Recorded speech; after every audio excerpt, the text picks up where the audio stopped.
Okay, ni sesi yang kedua kita. Hari ni Firas, kita akan membaca bacaan yang lebih susah lah daripada hari itu. Boleh?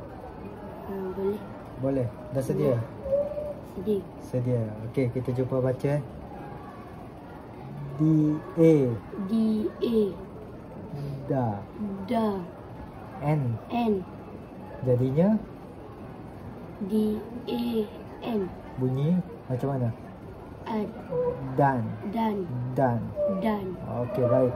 Seterusnya B-A. B-A. Ba. Ba. Tadi D-A-N. D-A-N. Dan. Dan.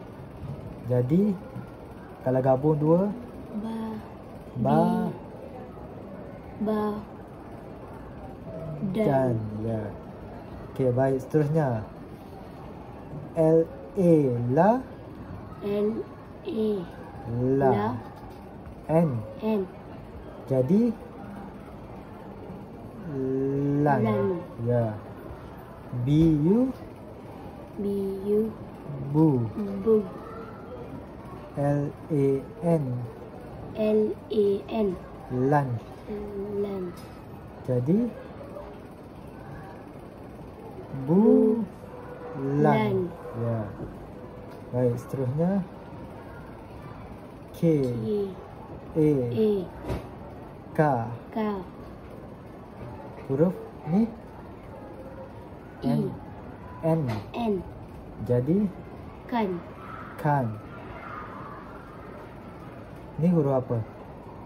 I. I. Ni K-A-N. Kan. Kan. Jadi kalau gabung dua-dua, I. kan. Kan. Okey, baik. Bagus. Yang ni S-A. S-A. Sa. Sa. Ni N. N. San. San. Jadi L-I. Li. Li. S-A-N. San. San. Jadi kalau gabung dua-dua, Li. Li. San. San. Ni T-A. T-A. Ta. Ta. N. N.